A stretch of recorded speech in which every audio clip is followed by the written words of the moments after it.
Last week I showed you the Guardians. This week I'm showing you the game. But there's the thing, the game you're about to see is not the game I originally built. It's not even the second version, this is the third, because I had to break it twice to finally get it right.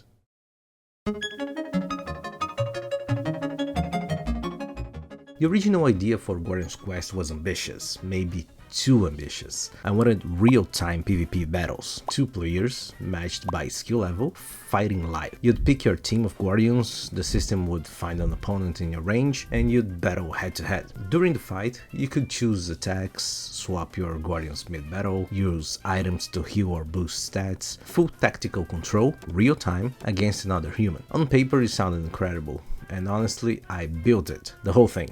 Matchmaking, battle system, items, swapping, all of it. It worked. Took months, but worked. Until it didn't. Real-time PvP on mobile is a nightmare. What happens when a player loses signal in the middle of the battle? What happens when someone gets a phone call? What happens when one person has a fast connection and the other is on a bus with spotty reception? The answer is everything breaks. Battles would freeze, players would disconnect, the experience was terrible. Not because the game was bad, but because the technology just wasn't reliable enough for what I was trying to do. So I did what I always do. I tore it down and tried something different. Version 2 took a completely different approach. Instead of real-time PvP, I made the battles asynchronous. Here's how it worked. Every player would set up a defensive lineup, their best Guardians in a specific order. When you wanted to battle, you'd challenge someone's defense with your own team. They didn't need to be online. You'd fight against the lineup they already set. This solved the connection problem completely. No disconnects, no phone calls during battles, you play when you want against defenses that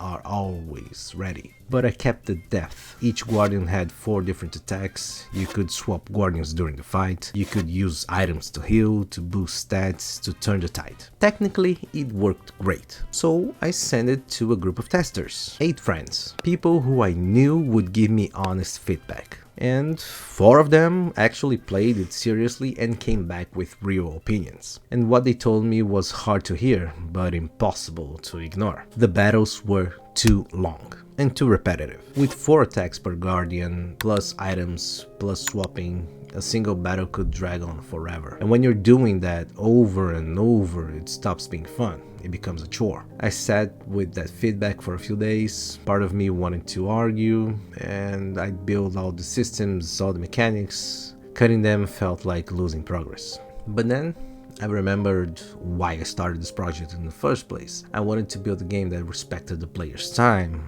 a game that stayed fun, and what I had wasn't that. Not yet. So I made the hardest decision of this entire project. I stripped it down, not because the old systems were bad, but because the game needed to breathe. Here's how Guardian's Quest plays right now. The core of the game is the lineup.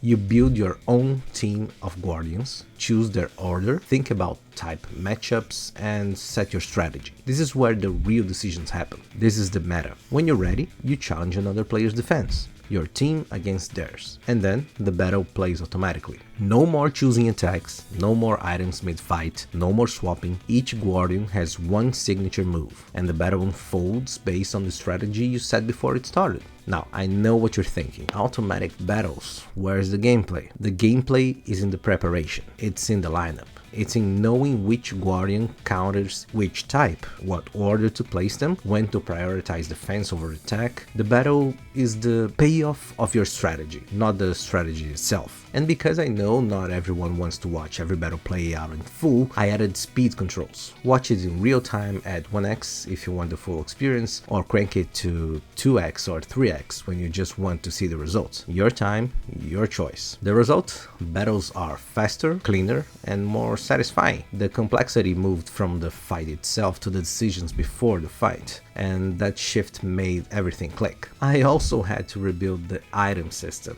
from the ground up. With no items during battle, every item in the game had to be rethought.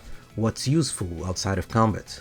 What helps you build a stronger lineup? That process is still ongoing, but in a much better place. And then there are guilds, the social layer, players grouping up, competing together, sharing strategies. It's still being polished, but I believe this is what's going to make the game feel alive. Because a game about building lineups and challenging others only works if the others are real people you actually care about beating. 3 versions, months of work thrown away twice. Features I spent weeks building deleted in an afternoon. But here's what I learned. The game didn't get worse with each cut. It got better. Every feature I removed made the ones that stayed more important, more polished, more fun. I think a lot of solo devs fall into the same trap I did. You build something complex because complex feels impressive, but players don't care about how much you build, they care about how much fun they're having. Version 3 isn't the final version. There's still a lot to fix, a lot to test, but for the first time, it feels like the right foundation. Guardian's Quest is being built in the open, and the next round of testing is coming soon. If you want to be one of the first to play it, Patreon supporters get early access to builds and a direct line to share feedback. That kind of feedback that already reshaped this game twice. Subscribe if you're following the journey, and if you have thoughts on auto battles versus manual control,